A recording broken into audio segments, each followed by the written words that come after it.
তিনিচুকীয়াৰ বৰগুৰিস্থিত পৰমানন্দ জাতীয় বিদ্যালয়ে আজি দুৰ্গাবাৰীৰ ৰংগমঞ্চত জাতীয় উৎসৱ ৰঙালী বিহুৰ লগত সংগতি ৰাখি বসন্তৰ পুৱা নামৰ এক অনুষ্ঠান অনুষ্ঠিত কৰে।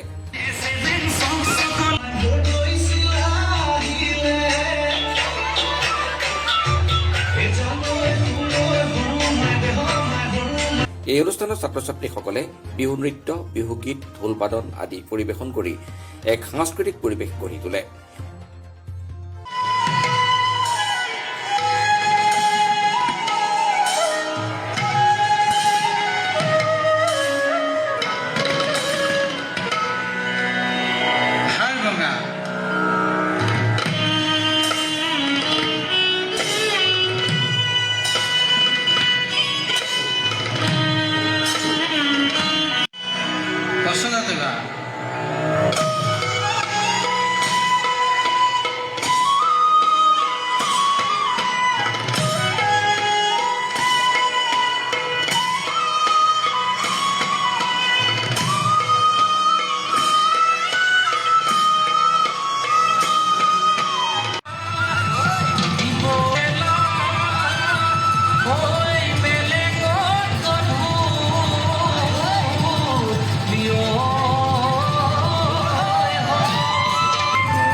অনুষ্ঠানত দশম শ্ৰেণীৰ চূড়ান্ত পৰীক্ষাত ডিষ্টিংশ্যন আৰু ষ্টাৰ নম্বৰ পোৱা শিক্ষাৰ্থীসকলক শিক্ষানুৰাগী কিৰণ দেৱী শৰ্মাৰ স্মৃতিত এককালীন বৃত্তি পৰিয়ালবৰ্গই আগবঢ়ায়।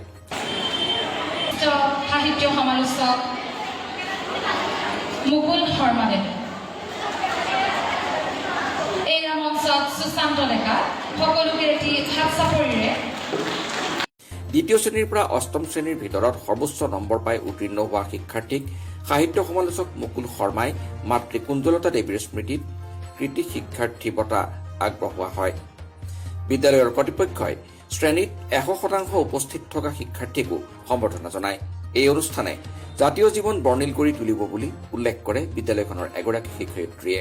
তৰফৰ পৰা সদৌ অসমবাসীলৈ এই প্ৰাক মুহূৰ্তৰ ৰঙালী বিহু উলহ শুভেচ্ছা জ্ঞাপন কৰিছোঁ। বিগত বৰ্ষবিলাকৰ দৰে এইবাৰো আমাৰ ৰঙালী বসন্ত পুৱা অনুষ্ঠান আয়োজন কৰা হৈছে। আজি পুৱা অনুষ্ঠানটো আৰম্ভ কৰা হয় আমাৰ হিয়ামঠু জুবিন গাৰ্গৰ প্ৰতিচ্ছবি সন্মুখত বন্তি প্ৰজ্বলন কৰে আমাৰ বিদ্যালয়ৰ অধ্যক্ষ ববিতা শৰ্মা বাইদেৱে। তাৰ পাছতে আমাৰ অনুষ্ঠান, আমাৰ বিভিন্ন কাৰ্যসূচীবোৰ আৰম্ভ কৰা হয়। আমাৰ জাতীয় বিদ্যালয়ৰ যিটো সংগীত, সেই সংগীতেৰে আমাৰ পুনৰ কাৰ্যসূচীবোৰ আমি আৰম্ভ কৰোঁ। আমাৰ ইয়াৰ মূল কথাবিলাক হৈছে আমি কি কাৰণে এই অনুষ্ঠানটো আয়োজন কৰোঁ। প্ৰথম কথা হৈছে আমাৰ অসমীয়া কৃষ্টি সংস্কৃতি যাতে আমি সজীৱ কৰি ৰাখিব পাৰোঁ, আমাৰ নৱপ্ৰজন্মসকলে যাতে ভালদৰে তেওঁলোকে গ্ৰহণ কৰিব পাৰে, আগলৈ যাতে সেই কৃষ্টি সংস্কৃতি শুদ্ধভাৱে আগুৱাই নিব পাৰে। আমাৰ বিদ্যালয়ৰ মূল উদ্দেশ্য আছে সেইটোৱেই। আৰু আমি সকলোৱে জানো যে আমাৰ বহাগ বুলি ক'লে আমাৰ সকলোৱে গা হাতখন কৰে, আমি আনন্দত মতলীয়া হৈ পৰোঁ। এই বিহুৰ প্ৰাক্ষণত আমাৰ সকলোৱে এপাক হ'লেও নাচিবলৈ মন যায়। আৰু বিহু বুলি ক'লে আমি সকলোৱে হয়তো আমাৰ আইনাৰ আগতে হওক বা এনেই হওক বিহু নাম শুনাৰ লগে লগে আমি এপাক হ'লেও আমি সকলোৱে নাচোঁ। আৰু এই যে আমাৰ যিটো মানে আনুষ্ঠানিকতা তেতিয়া নাছিল, আমাৰ এই বিদ্যালয়ে সেইটো এটা আনুষ্ঠানিক কৰিলে যাতে এই পৰ্বটো আমি আগুৱাই নিব পাৰোঁ। এই বিহুৰ প্ৰাক্ষণত বসন্ত পুৱা নামেৰে যাতে আনুষ্ঠানিকতা আমি দিব পাৰোঁ, সেইটো আমাৰ মহান উদ্দেশ্য। আৰু পুনৰবাৰ মই সকলোকে আন্তৰিক শুভেচ্ছা আৰু বিহু উলগ জনাই আছোঁ। ধন্যবাদ।